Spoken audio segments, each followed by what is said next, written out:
Okay, we'll start with homage to the Buddha.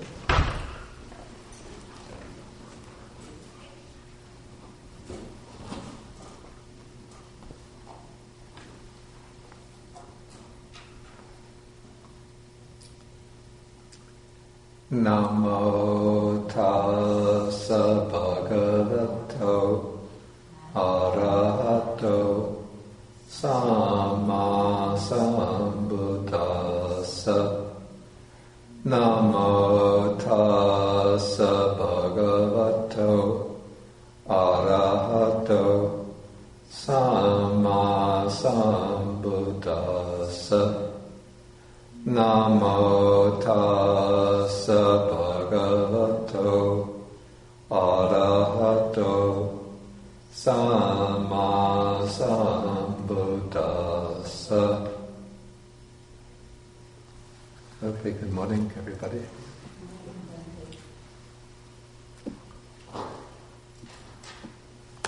Okay, so today we will be taking Sutta number 49 in the Majjhima Nikaya.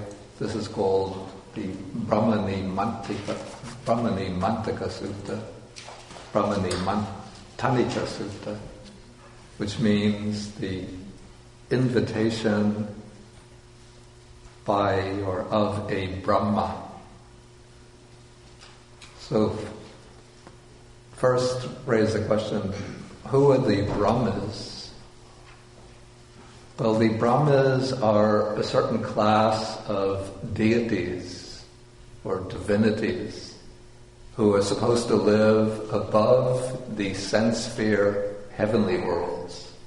So within the Buddha's cosmology, we have 5 realms of existence. There's the hell realms, the realm of afflicted spirits, the animal realm, the human realm. Then above the human realm, there are 6 sense sphere heavenly realms. These are realms of great long lifespan, great happiness, bliss, very exquisite pleasures. And then above the 6 sense sphere heavenly realms, there are still higher realms of existence called the Brahma worlds. And then the beings who inhabit those realms are called Brahmas. And so this discourse will be about the Buddha's encounter with one of the beings of that world, whose name is Baka the Brahmā. It's an interesting question. I don't know how to answer whether this sutta is call it a historical account of a dialogue, an encounter that actually took place, or whether it's a kind of, maybe a composition, a literary composition, with certain purposes, maybe called as strategic purposes in mind.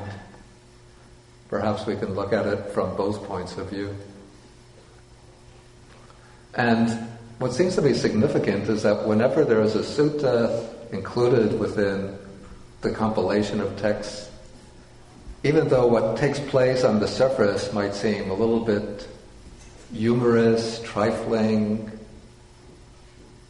having entertainment value, if we look sort of below the surface, we could usually find some kind of messages being conveyed by the sutta. And so at one level, this discourse has a very powerful, dramatic content, almost like what you might expect from a Hollywood film production. And yet if we look beneath the surface, we can draw out certain messages that are being conveyed. And maybe we could explore to try to find out exactly what those messages are.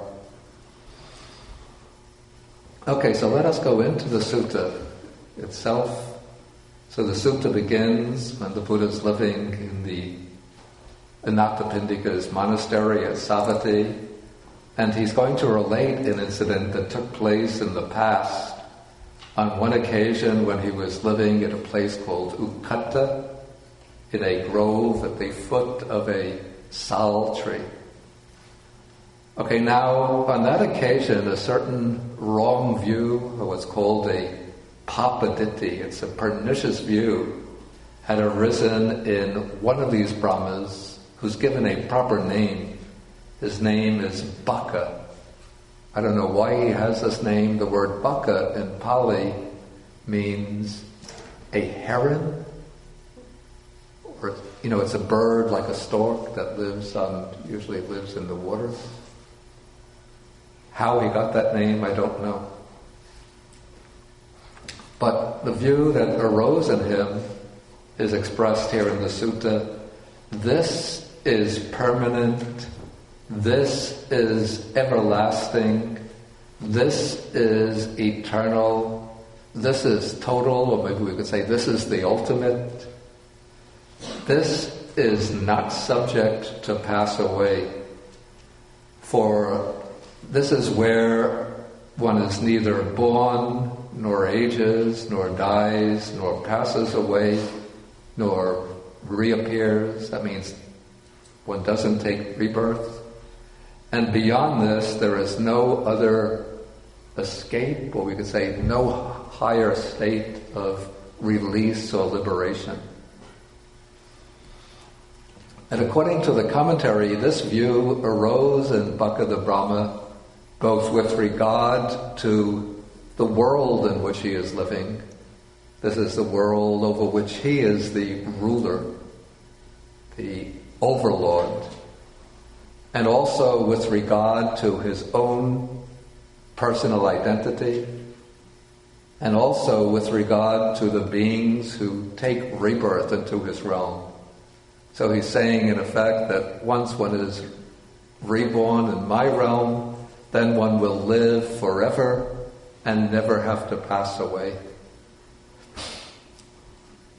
So, if we look at it, then it seems that Baka is making a claim that is made in theistic religions for the supreme God. So God says that he is permanent, eternal, everlasting. He says that his heaven is permanent, eternal, and everlasting, and that when one is born into his realm, after passing away from earth, then one will live forever and ever and never have to die again and take rebirth elsewhere.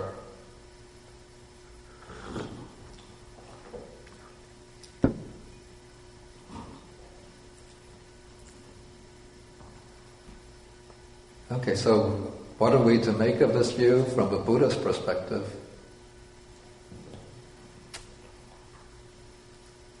Is the Buddha going to say, nice going, wise thinking?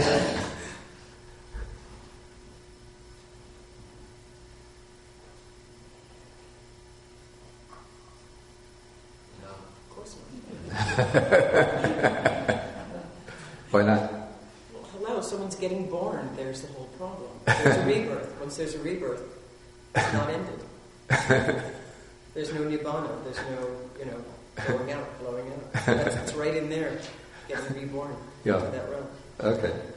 And how about his realm? Once you get reborn there, can you go on forever? Well, of course not. Yeah. Okay.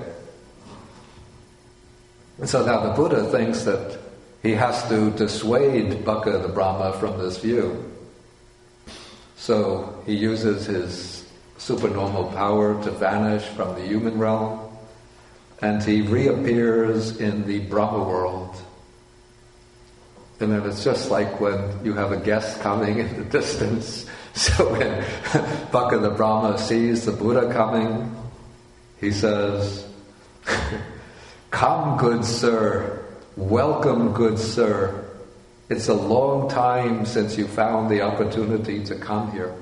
Apparently, it seems the Buddha had previously visited Baka the Brahmā. And now this Brahma puts forward his claim. He says, again, this is permanent, everlasting, eternal. This is the ultimate.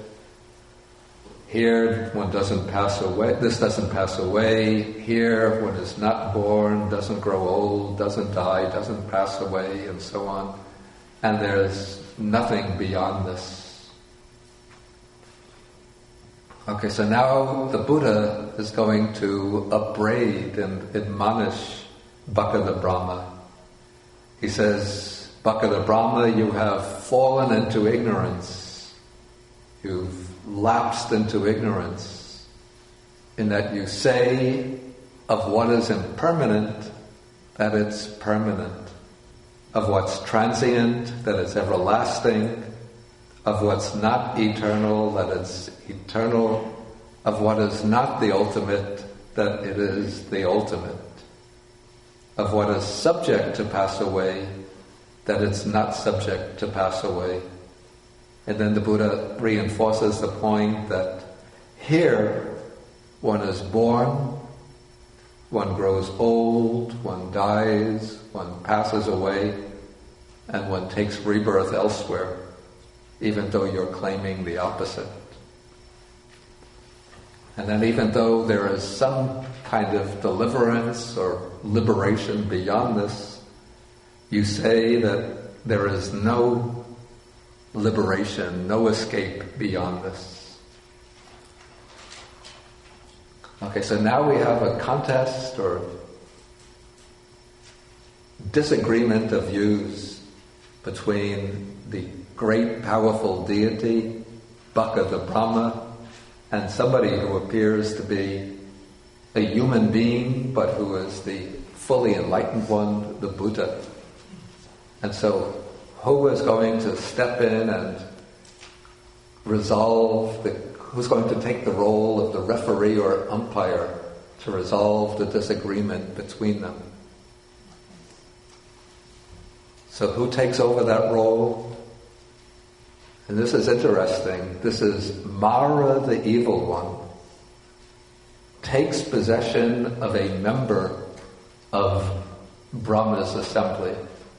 You see, in this heavenly world, or this divine realm, Brahma is like the overlord, but he is surrounded by a large company of his devotees. These are lesser deities in the same Brahma world. And they follow him, they obey his commands, they praise him. But now Mara is the one who's usually depicted as counterpart of the devil in Buddhism, the one who keeps beings bound to the cycle of rebirths. And yet, this is interesting that in theistic religion, usually the devil or Satan is depicted. Thank you, I didn't go to school, so uneducated country. The wilds in Brooklyn. Yeah, so usually Satan is depicted as the opposite, the opponent of God, and the conflict is between Satan and God. But here, Mara takes the side of the Brahma and becomes a kind of advocate for the viewpoint of Brahma. But he does this by sort of taking possession of a member of the assembly, and then he says to the Buddha,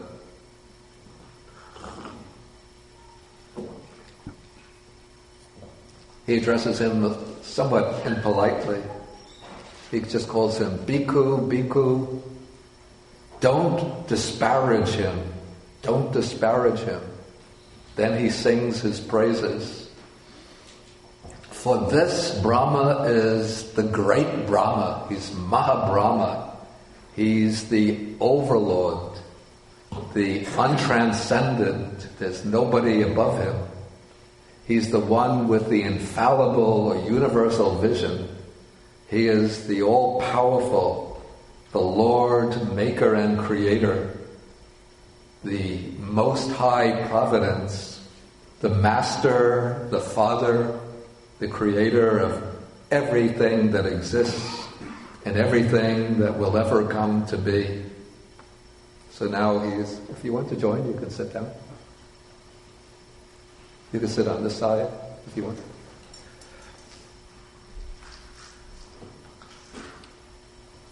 Okay, so first he praises Brahma. And now he's going to spell out some of the painful or miserable consequences that await him if he refuses to acknowledge the supremacy of Brahma. And he does so by trying to induce the Buddha to affirm or to accept the conditioned world, to promote the conditioned world. So he says, before your time, there were ascetics and Brahmins in the world who condemned earth and were disgusted with earth, who condemned water, fire, air, those are the four great elements, who condemned living beings, who condemned the gods, who condemned Prajapati, who condemned Brahma and were disgusted with Brahma. And on the dissolution of the body, the physical body, when their life was cut off, they became established in an inferior body. This means that they were reborn in a lower realm of existence, in one of the realms of misery. So now he's trying, in a sense, indirectly to threaten the Buddha into siding with Brahma. And now he's going to try to induce the Buddha positively to side with Brahma. He says, before your time, there were also ascetics and Brahmins who praised the earth and delighted in earth, who praised and delighted in fire, in water, fire, and air, who delighted in beings, who delighted in the gods, who delighted in Prajapati, who praised Brahma and delighted in Brahma. And on the dissolution of the body, when their life was cut off, they became established in a superior body. That means they were reborn in a higher realm of existence. Okay, so how would you see the significance of this passage, these two passages?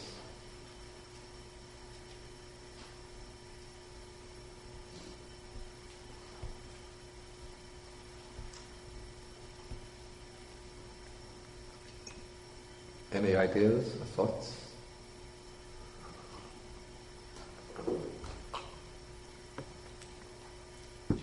Yeah, you have some thought.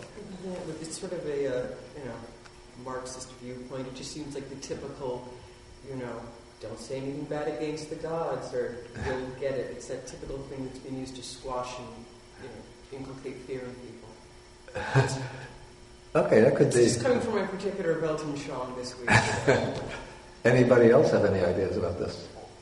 Neil? Well, the one thing that strikes me is it seems odd that if he's supposed to be taking the Brahma's side, and the Brahma is saying there is no rebirth, that this argument includes, that the good people are reborn. Well, I think you see the point is that, the way I understand it, Baka the Brahmā's point is that those who, side with him, who venerate him, who accept the idea that he is eternal and everlasting, and probably who worship him and make offerings to him, will get reborn into his realm. I think that's not what he's denying. But his point is that once they get reborn into his realm, then they will be everlasting, and they won't fall away and take rebirth elsewhere. But for those who don't acknowledge his supremacy, who don't worship him and make offerings to him, they will get reborn elsewhere. Yeah. Isn't it also, it's not just the Brahma, but a point of view, the way one sees things, because the Buddha sees things as impermanent and non-existent. And so the argument is really which point of view is correct. Right? Am I right? And so it's a philosophical debate. It is a philosophical debate, yeah. But I'm trying to see what is the significance of Mara in this disguised form, in a sense telling the Buddha that you shouldn't condemn earth and be disgusted with earth, but rather you should praise earth, all the elements, all the beings, and delight in beings. Well, that's because, in Buddhist cosmology, Mara wants to keep everybody sucked in the cycle of the and samsara. Yeah. That's the Buddhist answer that you're looking for. And he's not really evil like Beelzebub or Satan. Exactly, He doesn't want to torture people or do anything satanic. Yeah. But here, no, wine is good. No, be nice to people. He does a lot. If you read these things, you could be charitable and help people be reborn. He wants everybody sucked in the rebirth cycle. Yeah, this is an important distinction between Mara and Satan, that at least in the popular Christian worldview, Satan is in some way connected with hell, and his task is to try to tempt people to break God's commandments and to deny faith in God, so that he'll get them reborn in hell. And then Satan is sort of the overseer of the torture chambers of hell. But in the Buddhist cosmology, Mara has no connection at all with hell and no interest in getting people to go to hell. In fact, Mara is depicted as, in some accounts, as dwelling in one of the heavenly worlds, and he's quite happy for people to get reborn in the heavenly realm. And he has 3 beautiful daughters who he uses to tempt the Buddha as well. Yeah, well, that comes in one of the stories. So Mara's task is to prevent people from breaking the cycles of birth and death and gaining liberation. But if you go on getting reborn in happy realms, pleasant realms, Mara is content with that. He has no desire to drag beings down to hell. Tracy, did you have something? I don't know if this offers anything, but Mara's view is very bound up with the body. Yeah. And a concern with the fate of the body. Concerned with what? With the body. With the fate of the body. And it's interesting because I was reading in Jewish theology, evil is which Christianity took up, is that which is outside creation. Mm-hmm.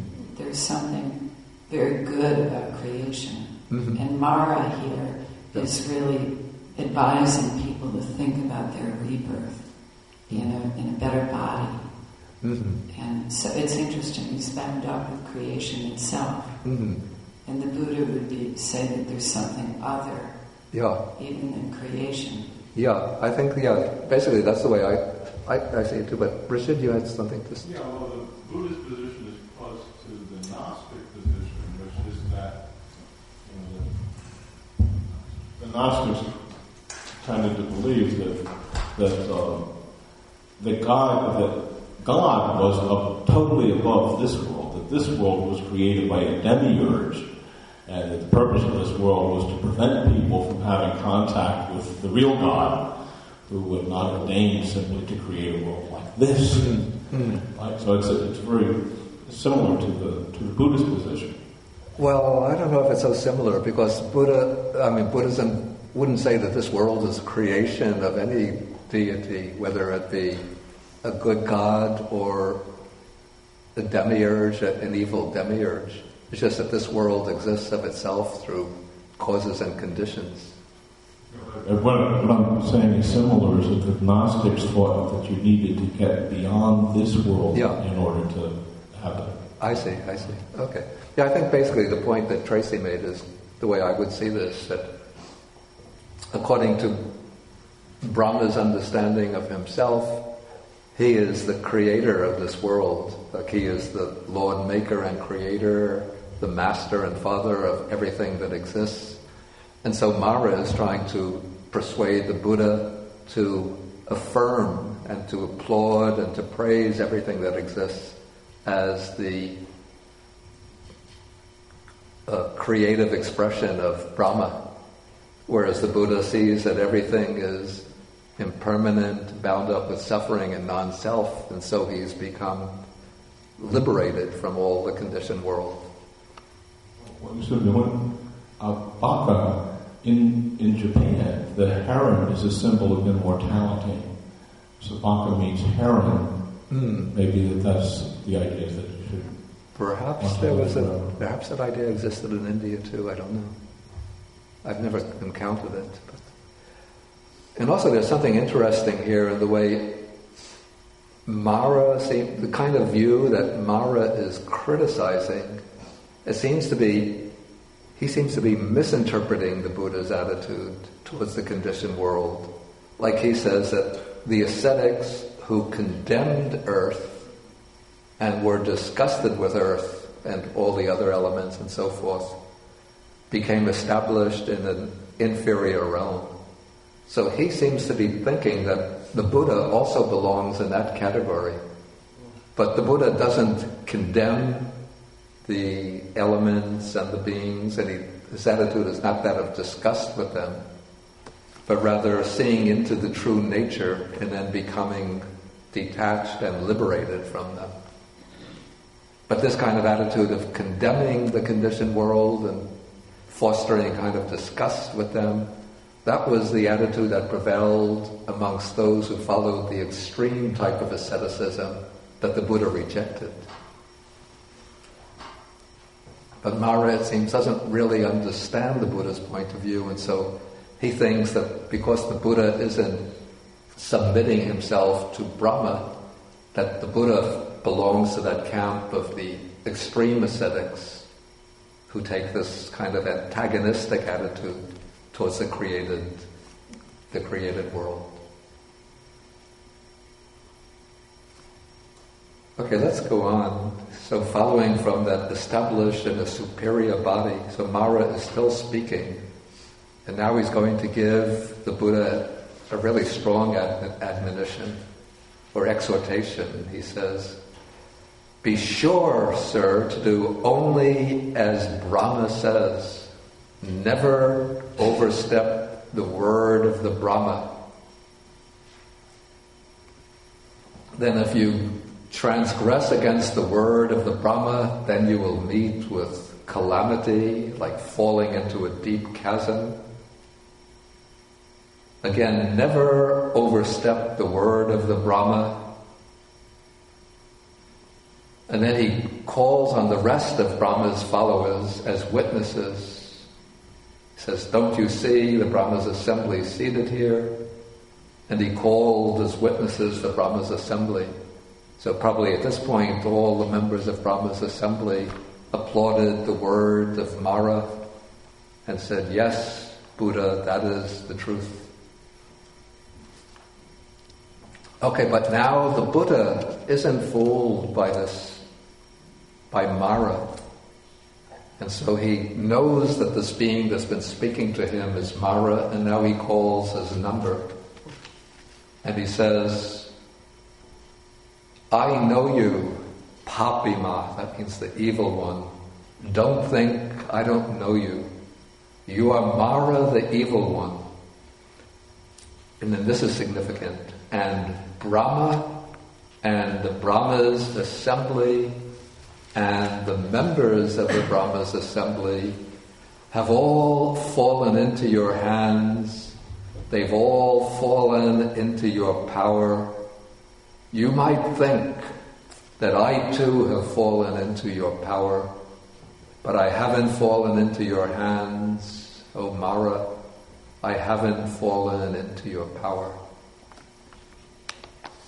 Okay, so this is, again, it's an extremely revealing statement that even though Baka, or Brahma, is regarded by so many as the supreme deity, the great creator God, but he is, from a Buddha's perspective, he is also almost a puppet in the hands of Mara.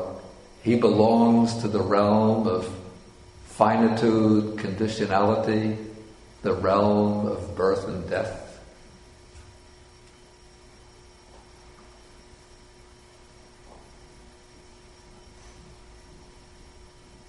And there could also be another underlying agenda in this part of the sutta. When the Buddha makes that statement, given the conditions of his time, what could be kind of underlying, maybe you could call it almost a sociological agenda. Sidelining Hinduism. Sidelining Hinduism, he's saying. Yeah. Actually, what we now call Hinduism didn't really exist in the Buddha's day, but we could say he's sidelining Brahmanism. And the caste system, maybe? The caste system? Well, that's not brought up explicitly here, but he's sidelining the idea of the Brahmins, that Brahma is the deity that they worship, and to experience, to be reborn in the company of Brahma is their great aspiration. And so the Buddha is saying that even Brahma, the supreme deity of the Brahmins, is still within Mara's realm, subject to Mara's control. Would be a good neo-Marxist analysis of the Buddhist text.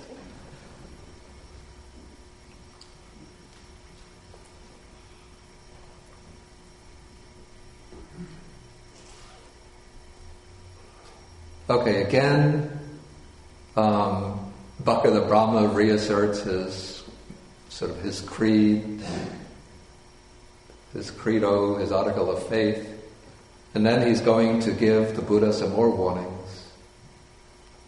He said, I'm in paragraph 7, about the middle of the paragraph.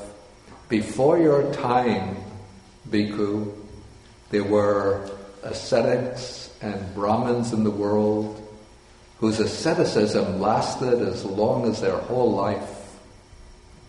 They knew when there is another escape beyond, that there is an escape beyond, and when there is no other escape beyond, that there is no other escape beyond. And now Brahma tells the Buddha the truth as it really is, as he sees it. You will find no other escape beyond this. He thinks that the Buddha is still striving and struggling to become enlightened to some kind of higher realm beyond his own.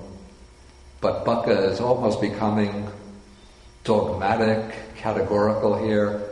This is the way it is, and you have to accept it. There's no other higher state of liberation beyond this.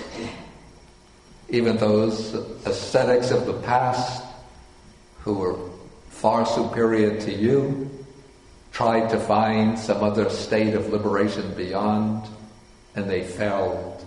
And so they came to recognize that this is the highest, this is the ultimate. And so now Baka the Brahmā is telling the Buddha, you will find no other escape beyond, and eventually, if you do, if you continue with your ascetic practices, you will reap only weariness and disappointment. It'll just be in exercise and frustration and eventual disappointment. Okay, then Brahma says to Buddha, he says, if you will hold to the earth, if you'll cling to the earth and delight in the earth, then you will be close to me. Like you will come into my company. I will favor you and bestow blessings upon you. You'll be in my domain. So this is a kind of positive inducement. If you affirm the earth, you worship the earth, you cling to the earth, you seek delight in the earth, then you'll be close to me. I will bestow my blessings and benefits upon you, and we will be like friends.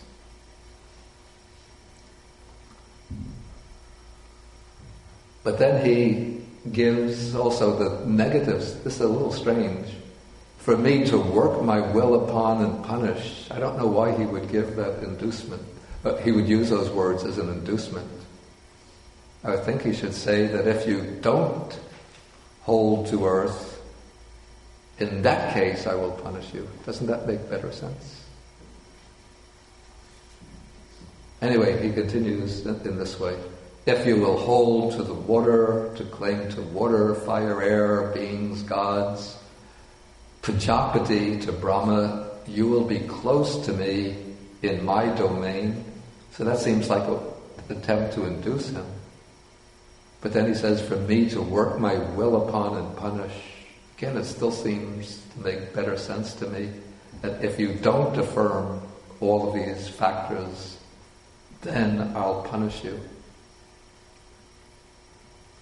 Maybe I should just go through some of these terms. So we have the four elements, earth, water, fire, and air. So we could say that these elements put together, they represent the entire material world. Then we have beings, sentient beings. But since the gods are mentioned separately, we'd have to take sentient beings here to be all of the beings below the level of the gods. Animals, especially animals, human beings, beings in other lower realms of existence. Then we have the gods. Since Brahma imagines himself to be the supreme deity, these would be all of the gods below Brahma. Then Prajapati, a little strange that he's included here. He was one of the old Vedic gods, still mentioned occasionally in the Buddha's texts, though later he came to be surpassed or superseded by some of the other deities that appeared. And then, of course, Brahma is himself.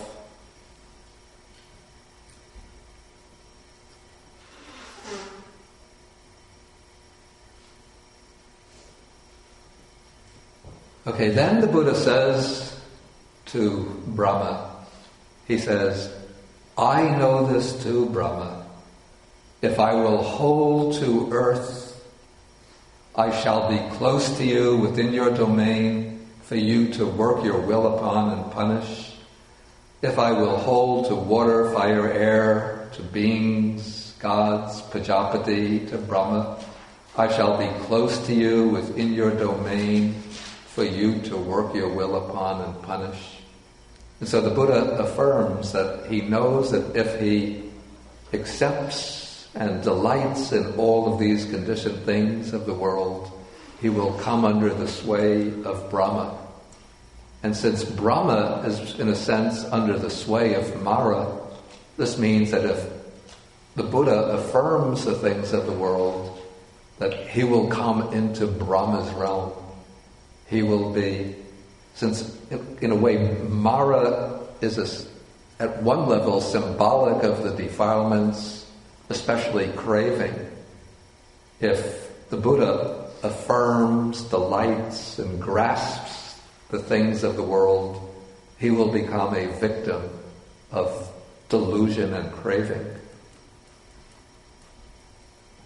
But the Buddha now is going to show how how his understanding extends beyond that of Brahma. So he says, I understand your reach and your sway to extend this much, that Baka the Brahmā has this much power, this much might, this much influence.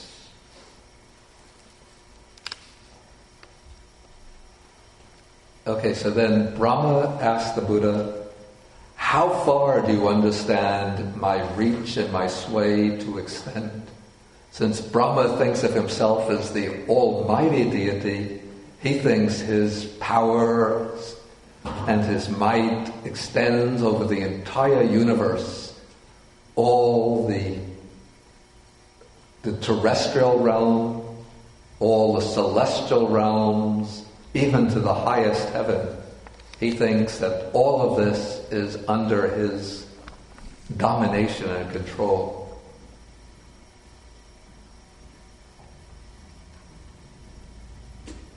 Okay, so then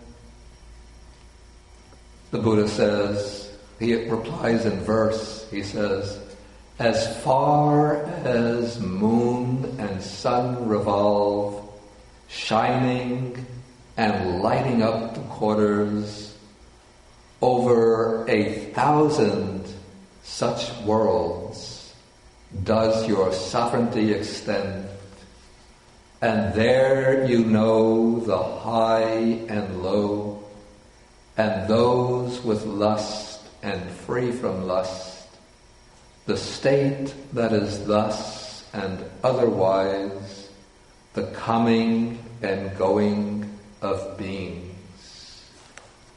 Then the Buddha affirms, he again repeats, he says, I understand your reach and your sway to extend thus far, that Baka the Brahmā has this much power, this much might, and this much influence. Okay, now to understand what's going to come next, it's good to give a little sketch of the Buddhist cosmology.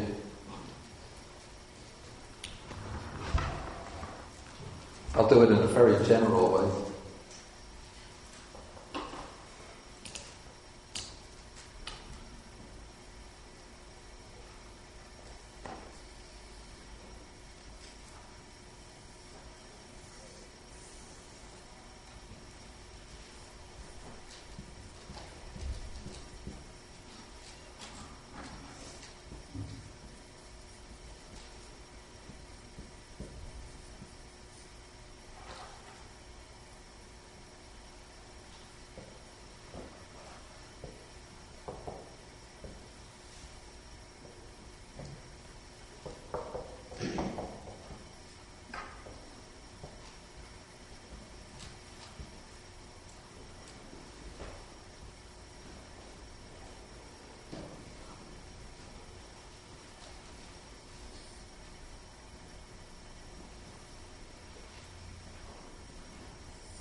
Okay, you might have come across the expression about the Buddha's cosmology. It's sometimes called the triple world or the three realms.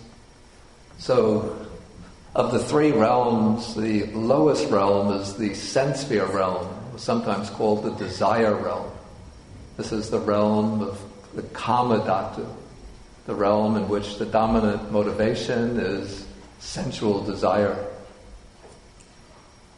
And so here we have the hells, the animal realm, the realm of the hungry ghosts or afflicted spirits, the human realm, and then the realm of the gods or the devas. Can you see in the back? The crayon was running low, the pen.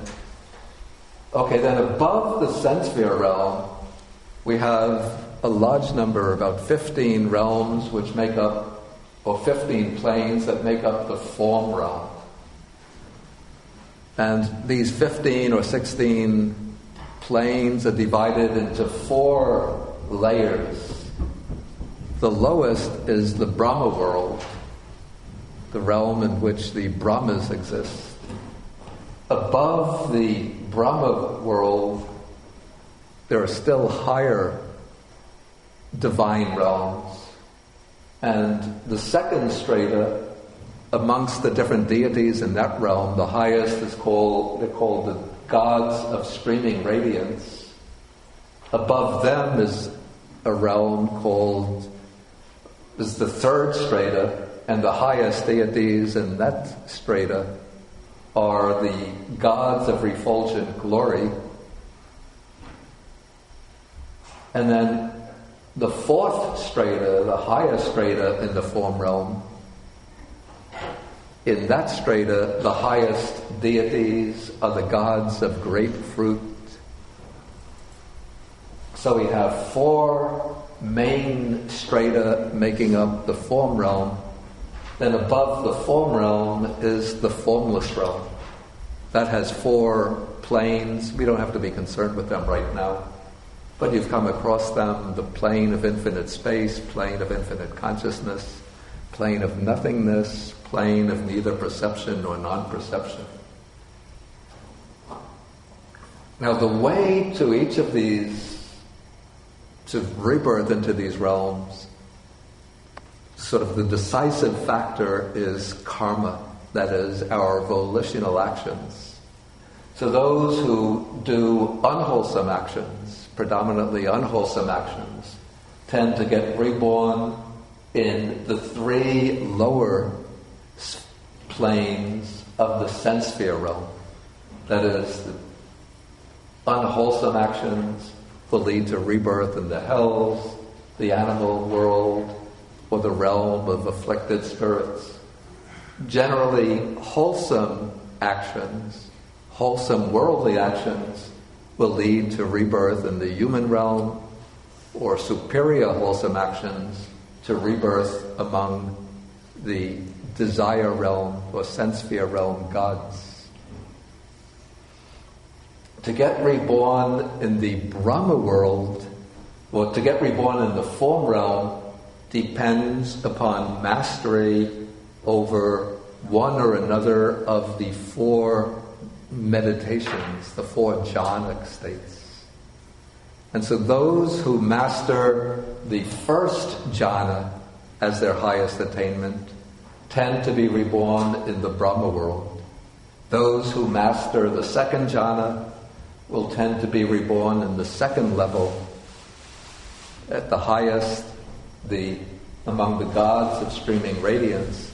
Those who master the third jhana will tend to be reborn in the third strata, the plane of refulgent glory, and those who master the fourth jhana will tend to get reborn amongst the gods of grapefruit. So we could say that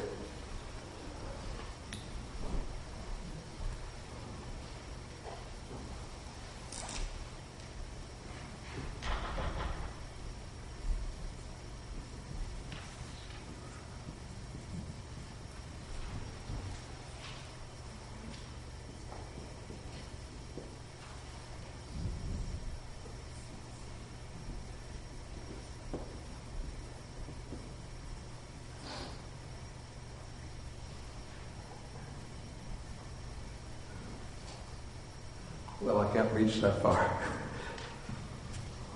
But to be reborn in the formless realms depends upon mastery over one or another of the 4 formless meditations.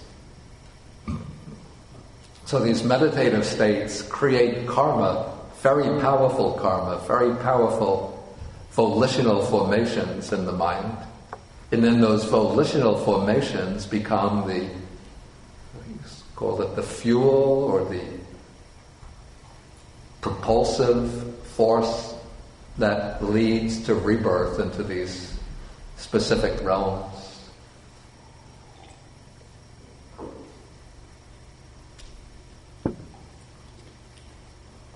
And so when the Buddha speaks about the sphere over which Brahma exercises sovereignty, he's speaking about Brahma as the sort of the overlord of the thousandfold world system. That's this physical world system in which there are ranged the different sense-sphere planes of existence. So Brahma is the Lord or Master of the beings in these 5 realms. And of course he is the Lord and Master of his subordinates in the Brahma world.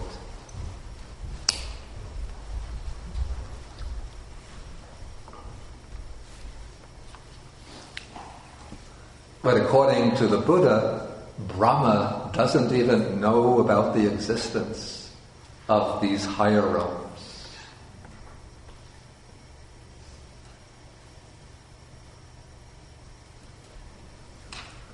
So the Buddha says, again I'm at the end of paragraph 9, he says, I understand your reach and your sway to extend thus that Baka the Brahmā has this much power, this much might, this much influence.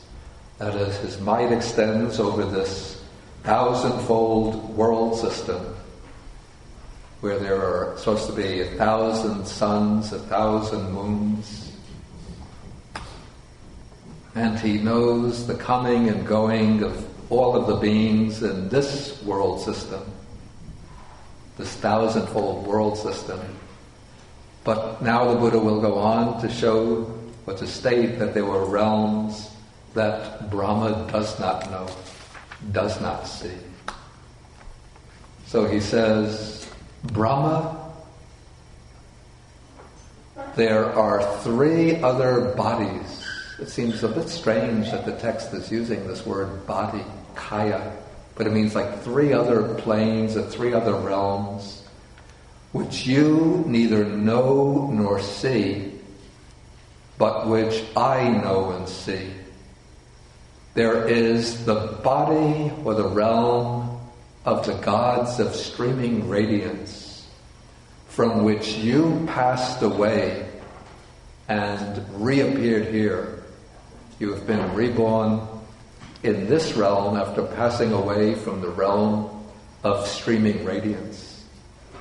So according to what the Buddha is saying, in his previous life, Brahma had dwelt amongst the gods of streaming radiance.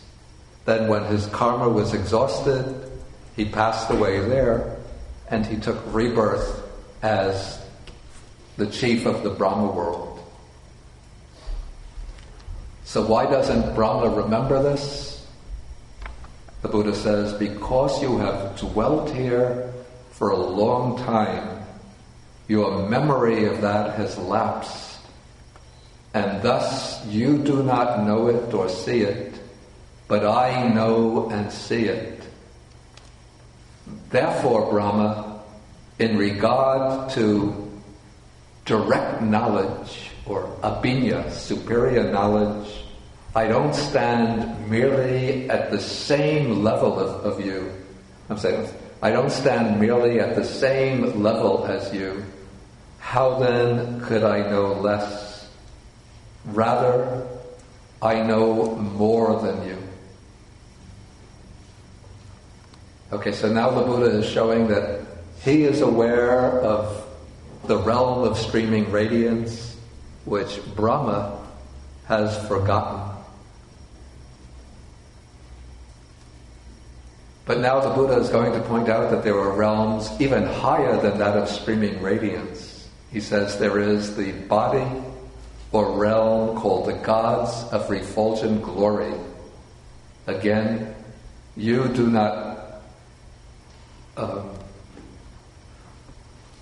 You do not know about it, but I know and see it. Then there is the body or realm called the gods of great fruit. You do not know it or see it, but I know it and see it. Therefore, Brahma, in regard to direct knowledge, I do not stand merely at the same level of you as you. How then could I know less? Rather, I know more than you. What do we make out of this? Yeah. I'm still formulating. Anybody have any ideas about this? I wonder. Maybe it's good if you take the microphone. We have a. It's okay. I wonder, where does Mara fit into? Yeah, interesting question. The question is, where does Mara fit into this?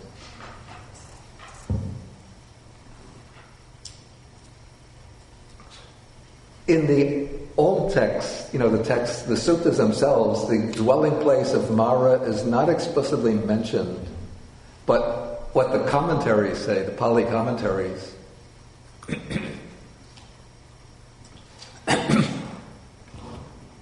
you see in the sense sphere, there are 6, there's the realm of the gods, then there are 6 realms of sense sphere gods. The highest of them is called the realm, how is it called? The realm of the gods who exercise control over the creation of others. The 5th realm of the Nimanarati gods, the gods who delight in their own creations.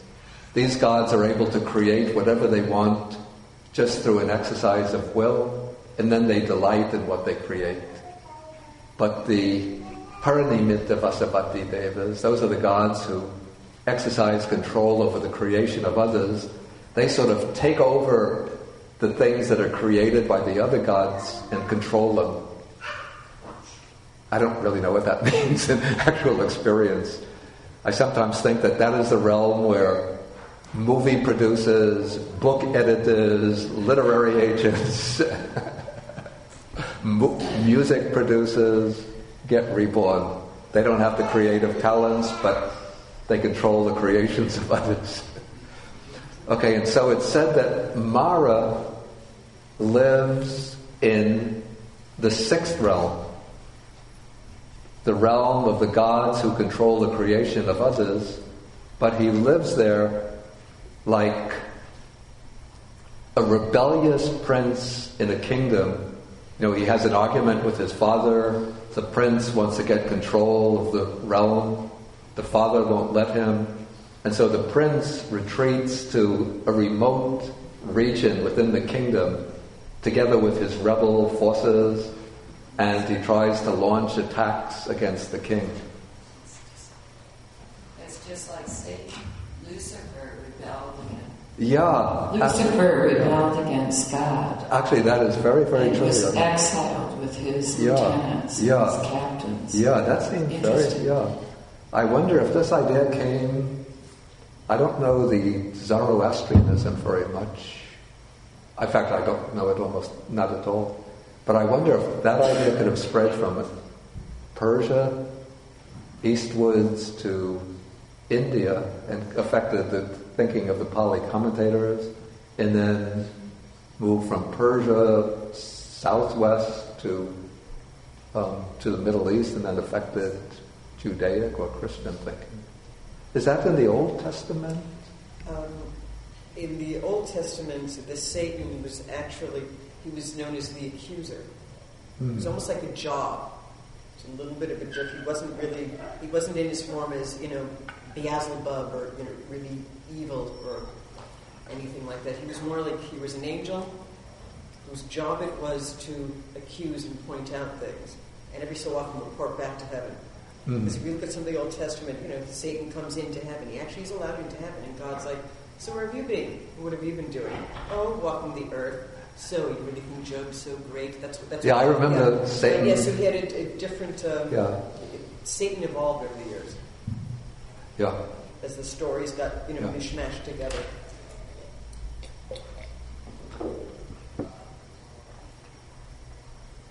Any other thoughts on this? On Satan or the passage? On this passage, yeah. This is what it's hard for me to articulate this, but this is it just reminds me so much of the Enlightenment. There's the Western Enlightenment where people finally broke free of dependence on gods and really looking at their own selves to, for knowledge and here's the Buddha really sort of in a proto way doing this. It's a different culture, but it's almost sort of smashing the gods in a sense.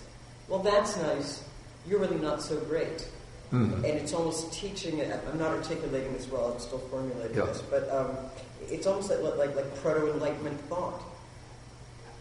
Don't be some superstitious little, git who's running and squirming towards these gods and let them control you. You are the key in the way. It's up to you. Yeah, except I would say that there's this, let me just sort of summarize your position for the audience. So, Andrea is saying that the Buddha's position here is somewhat like the Enlightenment position, since the thinkers of the European Enlightenment rejected the theistic beliefs of Christianity or claims of Christianity. Some of them were deists who believed that God just created the universe according to certain laws, then it unfolded according to these laws. Others were agnostics, others were explicitly atheists who denied the existence of any creator God. So she says that the Buddha, in a way, is saying that, sort of smashing this belief in the gods and saying that you look within yourself, what is within yourself is important. What I would say is that there is certainly that aspect, but the Buddha is not actually, he's not rejecting the existence of these realms. No, I can say that. But he's just rejecting the claim that those in these realms, or at least Brahma, make about themselves. So he's sort of exposing the delusions with which they sustain themselves. Neil, that's something? Well, to take off on that, it also strikes me that what he seems to be saying to this Brahma is, even at the highest level of all these realms, many of which you don't even know about, all of these beings are still subject to karma and still subject to rebirth. That's a very good point. And so, let me just summarize that. I see all this because I'm on the outside of it because I'm the Lord. Yeah, okay, what he said is that from the Buddha's perspective, all of these realms, even the realms that are beyond the knowledge, beyond the scope of Brahma's knowledge, are still within the realm of karma and rebirth, since the Buddha can see how beings pass away from those realms and take rebirth elsewhere.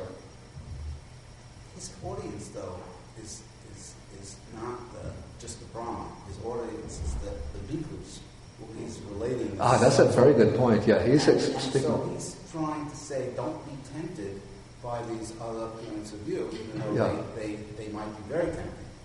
And I'm at a higher level than this. This is a very, very good point. Yeah, something I never thought of. I'm at a higher level, and so don't be sucked into this. Okay. Yeah, in fact, this is something we almost lose sight of because the sutta is presented, it starts to take on the form of a dialogue or a trialogue between Buddha, Brahma, and Mara. So we lose sight of the fact that the Buddha is actually speaking to the monks.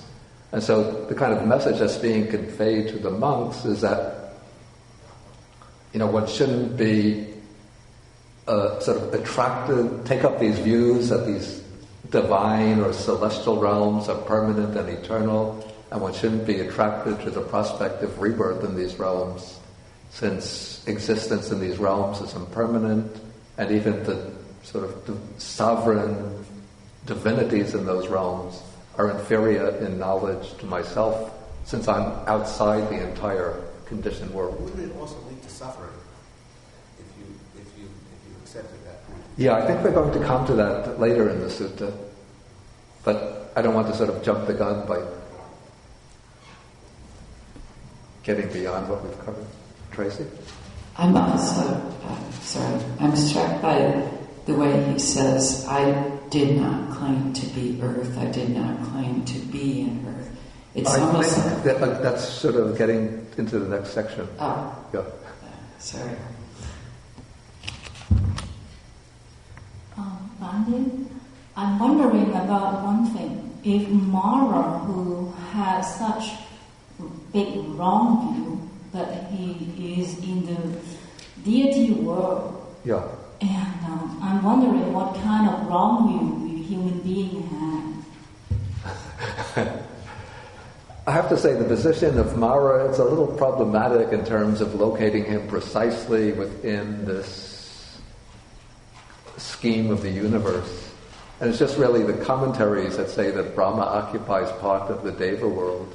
But in the old text, Mara is not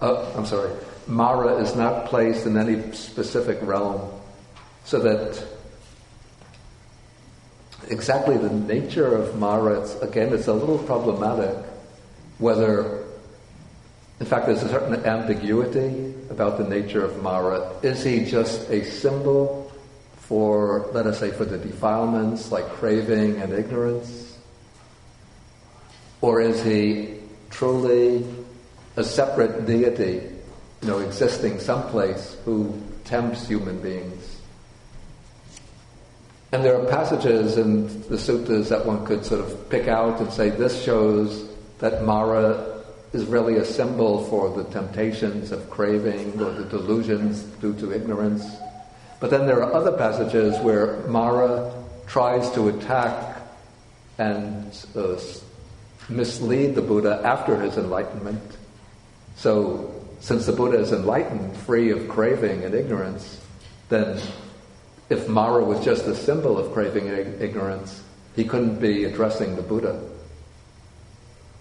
But then the fact that we have suttas like that doesn't mean that these were actual historical events. They can be partly metaphorical, partly literary creations in order to, again, convey a particular point. Because when Mara challenges the Buddha, again, he's usually taking one of the standpoints that things are permanent, so delight in them. Things can give you true enjoyment, so enjoy them. Things are yourself, so identify with them. And then the Buddha always addresses Mara by saying, no, that's not permanent, that's impermanent. No, that's not blissful, but really suffering. No, this is not self, but non-self. So the dramatic dialogue gives an opportunity to assert the Buddha's point of view in a rather way that, you say, has a certain aesthetic and literary appeal to it. If you just get sermons, form is impermanent, suffering is impermanent, form is impermanent, feeling is impermanent, perceptions, mental activities, consciousness is impermanent. It gets a little tedious.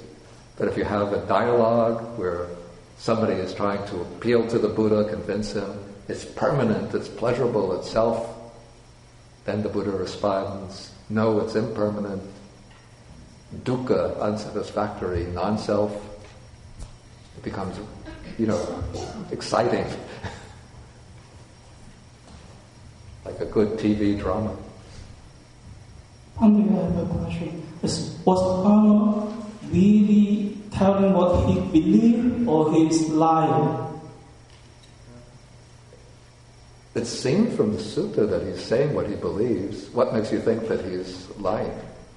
He has, at least to some extent, he is concerned Buddha is correct, so he lost his grip. So to a certain extent, he is concerned the Dharma is true. I think he's definitely concerned about that, maybe worried about that. But I think at this point he hasn't yet acknowledged that the Buddha is right. That will come a little bit later in the sutta. The way I see it. Maybe I'm wrong about that, but that's the way I see it.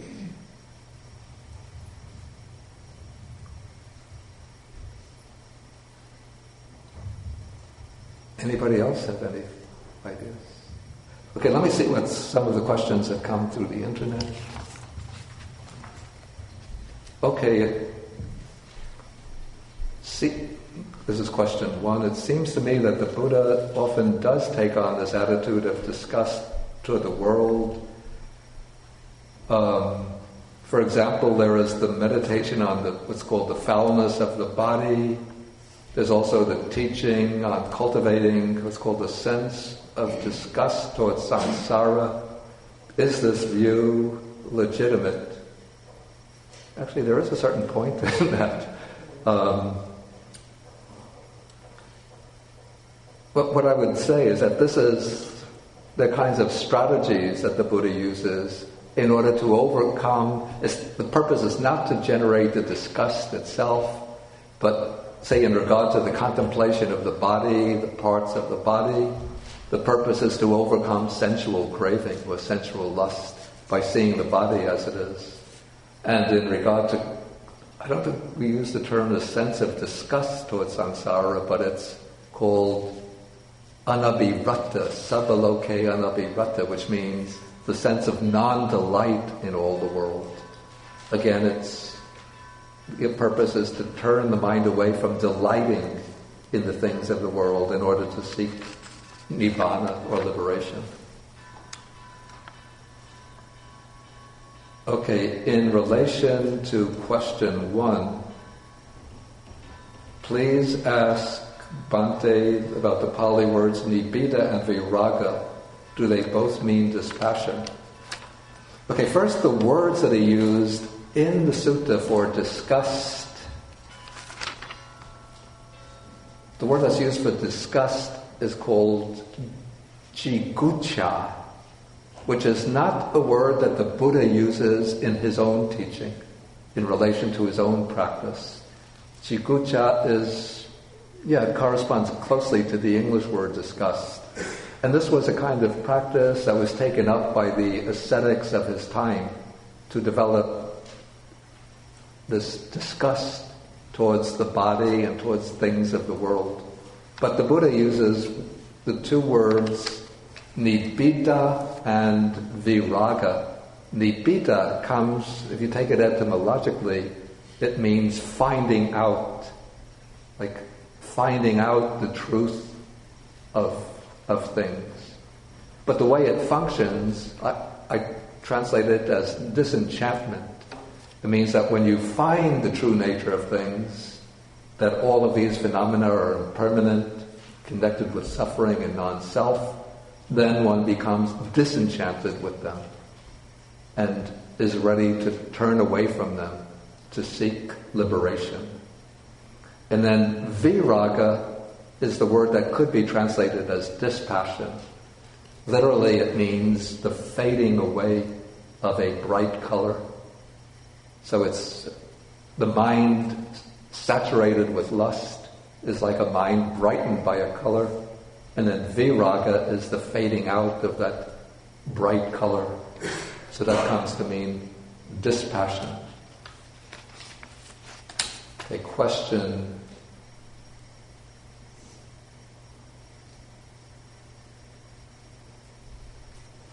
Okay, somebody says, to really break the dogmatic creator God beliefs and seek higher knowledge, it seems that direct experience of the 4 jhanas and the higher states through meditation practice is mandatory. I mean, I don't want to get into a discussion about that point now. Okay.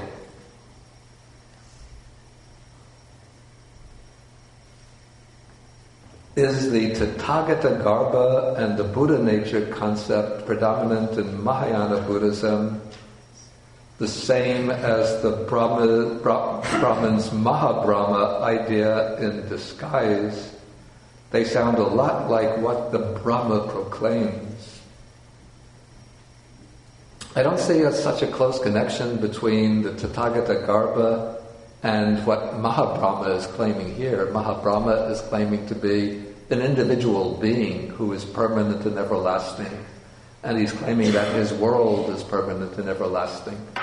So there do seem to be some connections or similarities between what is called Tathagata Garbha, or this is sometimes called Buddha nature, and the Atman or Brahman of Vedantic philosophy.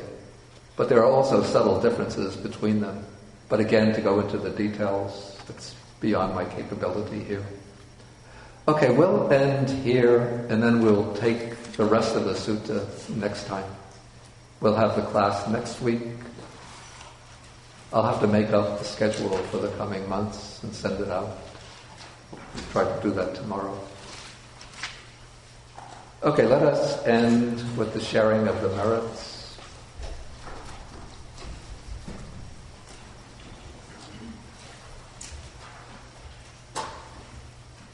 Akasata Chabumata Deva Naga Mahidika Punyantang Anumoditva Shirang Rakantu Sastanam Akasata Chabumata Deva Naga Mahidika Punyantang Anumoditva Shirang Rakantu Desanam Akasata Chabumata Deva Naga Mahidika Punyantam Amamoditva Shirang Rakantu Mam Param Eta Vatachaham Hehi Sampadam Punya Sampadam, do it the short way. Sabbe Devanumodantu Sabba Sampati Siddhya Sabbe Bhutanumodantu Sabba Sampati Siddhya Sabbe Satanumodantu Sabba Sampati Siddhya Bhavagupadaya Vichihitato Etantare Satakayupapanna Rupya Rupicha Sanya Sanino Dukha Pamuchantu Pusantu Nibotin